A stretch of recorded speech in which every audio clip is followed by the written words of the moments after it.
간단히 정리해 보겠습니다. 너무 많은 시간을 또 여기에 할애하면 우리가 앞으로 해야 될 내용들을 또 못하게 되는 문제가 생기니까요. 자, 한번 정리를 해 보겠습니다. 간단히. 그래서 여러분들이 이 두 가지를 잘 구분할 수 있다면 저는 거시경제학을 비교적 쉽게 여러분 이해하실 수 있을 거라는 생각에, 자, 우리 솔로우 모형과 라모 모형에서는 사실 뭐냐면요. 자, YT 바가 결정되고 YT 바가 늘어나면 소비도 늘어나고 투자가 늘어나는 이런 관계를 보여준 것이고요. 지금 우리가 보는 단기 모형은 YT 바의 문제가 아니라 YT의 문제예요. 그래서 일시적으로 소비가 증가하면 GDP가 증가합니다. 그 다음에 일시적으로 투자가 증가하면 GDP가 증가해요. 하지만 트렌드 자체가 변하는 것은 아니고 이제 YT가 트렌드로부터 위쪽으로 벗어날 수 있다는 걸 보여주는 거예요. 자, 그러면 여러분이 이런 생각을 가지셔야 됩니다. 트렌드로부터 그러면 영원히 벗어날 수 있는 거라면 그럼 트렌드가 바뀌는 거 아니냐? 자, 보시죠. 이게 트렌드예요. 자, 여기서 트렌드로부터 이렇게 벗어났습니다. 그럼 영원히 벗어나면 트렌드가 달라지는 거잖아요. 그런데 지금 단기 모형에서는 트렌드로부터 벗어나면 어떠한 조정 작용, 어떤 조정하는 힘, 어떤 포스가 작용을 해서 한번 벗어나면 다시 이렇게 돌아오게 되어 있습니다. 그래서 포텐셜 GDP인 거예요. 그러니까 포텐셜 GDP로부터 벗어날 수 없습니다. 그럼 포텐셜 GDP가 바뀌지 않는 한은 포텐셜 GDP로부터 벗어날 수 없어요.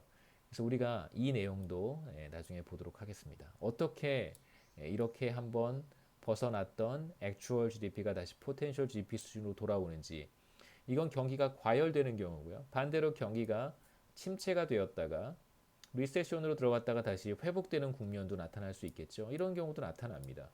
그래서 이게 어떻게 이런 현상이 나타날 수 있는지에 대한 이야기를 보도록 하죠.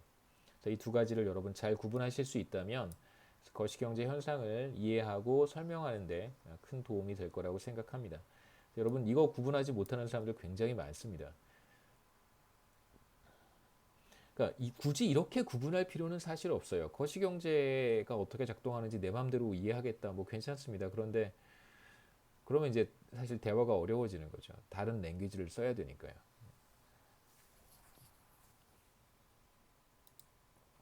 제가 여기서 말씀드리는 이런 패러다임, 이런 어떤 뭐 메서달러지라고 할 수도, 어프로치라고 할 수도 있는데요. 이건 굉장히 주류 경제학에서 다 수용하는, 거시경제학자들이 다 수용하는 것들입니다. 그래서 여기서 만약에 벗어나고 싶으면 벗어나셔도 괜찮은데요. 그것에 대한 책임은 제가 질 수 없고요. 그럼 거시경제학을 이해하기가 굉장히 어려워져요. 이런 식으로 접근하는 것이 거시경제학을 비교적 잘 이해하는 방법이고, 만약에 이렇게 접근하지 않으면 어떻게 접근할 수 있을지는 잘 모르겠습니다. 상상력이 좀 부족해서. 자, 이러한 관계로 이제 투자 충격이 발생했을 때 GDP 갭이 0보다 커질 수 있다라고 이제 설명하면 되겠죠. 마찬가지입니다. 우리가 총수요 컴포넌트 중에 소비 충격이 나타나도 결과는 똑같고요. 그 다음에 정부 지출 충격, 수출 충격, 수입 충격이 네거티브하게 나타났을 때겠죠, 그렇죠? 여하튼 반대 방향으로, 자, 이렇게 총수요 충격이 확대되는 방향으로 나타나기만 하면 지금 우리가 살펴보는 투자 충격과 같은 결과가 나타납니다. 자, 그림을 한번 보시죠. 우리가 앞서 무슨 얘기를 했었냐면 투자 충격이 발생하면 IS 커브의 절편이 1 over B의 이제 엡실론만큼, 충격의 크기만큼, 여기서 엡실론은 투자 충격의 크기를 가리키는 것입니다. 자, 그래서 이만큼 절편이 이동할 거라고 했어요. 그래서 IS 커브는 이쪽으로 이동합니다. 그래서 이건 지금 우리가 보는 곡선의 이동이 되는 것이죠. 앞에서 이자율의 변화에 따른 IS 커브 상의 이동은 곡선 상의 이동이고요. 미시경제학에서 얘기 많이 하잖아요. 디맨드 커브 상에서의 이동, 그러니까 movement along the curve가 있고요. 커브 위에서 왔다 갔다 하는 게 우리가 앞서 봤던 실질 이자율의 변화고, 수요 곡선이든 공급 곡선이든 곡선 자체가 변하는, 이동하는 현상이 나타날 수 있어요. 지금 그걸 우리가 보고 있는 것입니다. 자, 그리고 가로축의 절편은 어떻게 되냐면, 뭐 여기서는 사실 조금 살펴보기가 뭐 쉽지는 않은데요. 뭐 여하튼 엡실론만큼, GDP 갭은 엡실론만큼 이동한다는 걸 우리가 알 수 있습니다. 엡실론만큼. 그래서 어렵지 않습니다. GDP 갭, 그 다음에 총수요 충격, 마이너스 B의 이자율 갭인데요. 자, 여기에서 만약에 이건 사실 볼 필요가 없다는 거예요. 예, 지금 현재 이자율 수준도 중요한데 총수요 충격이 나타났을 때 GDP 갭이 얼마나 변화할 것인가를 보려면 사실 이걸 볼 필요 없고요.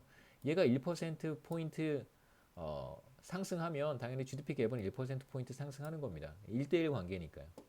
자, 그런데 여기서 다시 한번 주의하셔야 되는 것은 총수요 충격이 1%만큼 확대가 되었다. 그러면 GDP 갭이 1% 상승한다가 결론이 아니라는 거죠. 왜냐하면 우리는 지금 경제 전체의 큰 픽처를 보고 있는 것이 아니라 단순히 IS 커브가 어떻게 이동하는가만 보는 거예요. 다시 말하면 수요 곡선과 공급 곡선을 다 그려놓고 균형에 대한 이야기를 해야 됩니다. 그런데 지금 우리는 수요 곡선만 그려놓고 수요 곡선의 변화를 지금 보고 있는 거예요. 그래서 궁극적으로 GDP 갭이 어떻게 될 것인가는 나중에 우리가 확인을 하게 될 거예요. 그래서 그림을 이렇게도 그려볼 수 있습니다. 이제 앞에 그림과 이 그림의 차이는 뭐냐면요. 제가 의도적으로 이 그림은 이제 절편에 이렇게 맞춰서 그린 거고요. 그래서 절편이 어떻게 달라지는지 보여드리기 위해서 자, 이 그림은 절편을 제가 세로축을 이쪽으로 쭉 뺐습니다. 보통 이제 그림을 이렇게 그리는 거니 이게 이 그림이 이제 보다 더 일반적인 그림이기 때문에 그래요. 장기 균형이 바로 요 점이고 자, 여기에서 만약에 총수요 충격이 나타났다면 엡실론 t만큼 총수요 충격이 나타나면 자, 세로축으로 1 over b의 엡실론만큼 이동하고요. 당연히 가로축으로는 충격의 크기 엡실론만큼 늘어난다는 것을 우리가 알 수 있겠죠. 이게 바로 총수요 충격의 결과고요. 총수요 충격의 결과 IS 커브가 이렇게 이동한다.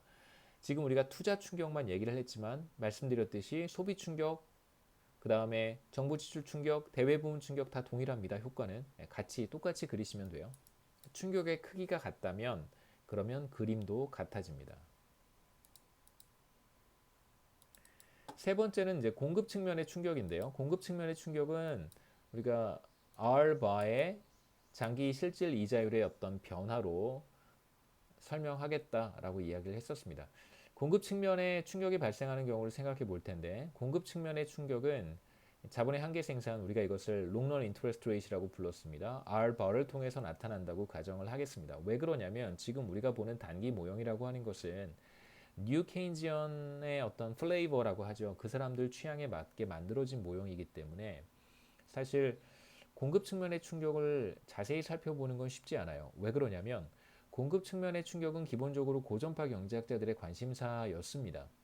그리고 실제로 우리가 관찰하는 GDP의 변동, 경기 변동이라고 하는 것은 대체로 공급 측면의 충격에 의해서 나타난다고 봤어요. 공급 측면의 충격이 그럼 도대체 뭐냐? 별거 아니고요. 우리가 다음 페이지 한번 가보시면 자, 우리가 솔로우 성장 모형을 살펴볼 때 자, 이런 생산함수를 가정을 했어요. 이게 바로 TFP란 말이에요. 고전파 경제학자들이 처음에 경기 변동에 대한 연구를 80년대 굉장히 열심히 했고 그 엄청난 성과들을 냈었는데 그때 관심사가 무엇이었냐면 생산함수의 TFP 충격이 실제로 관찰되는 경기 변동의 3분의 2 가량을 70% 가까운 경기 변동을 설명할 수 있다. 라고 하는 엄청난 결과를 이제 보여주었습니다. 지금 솔로우 성장 모형에서 사용하는 그 생산함수를 그대로 사용을 했고요. TFP의 충격을 계속 주는 거예요. 충격을 계속 줘보면 실제로 그 이제 미국 데이터죠. 미국 데이터에서 나타나는 경기 변동, GDP의 변화가 실제로 굉장히 잘 나타나는 거예요. 그게 이제 시초였습니다. 그래서 고전파 경제학자들은 기본적으로 뭐 지금도 그래요. 시간이 많이 지났지만 지금도 공급 측면의 충격을 비교적 중요하게 생각합니다. 하지만 이제 케인지언의 어떤 그 전통을 가지고 있는 경제학자들을 우리가 이제 뉴 케인지언이라고 부르는데요. 지금 우리가 보는 단기 모형은 사실 뉴 케인지언들의 어떤 그 선호에 플레이버에 잘 맞게 만들어진 모형입니다. 그래서 고전파 경제학자들이 좋아하는 공급 측면의 충격들이 잘 모형에 드러나 있지는 않아요. 그래서 잘 볼 수는 없지만 자, 우리가 실질 이자율의 변화를 이제 공급 측면의 충격이라고 보겠습니다.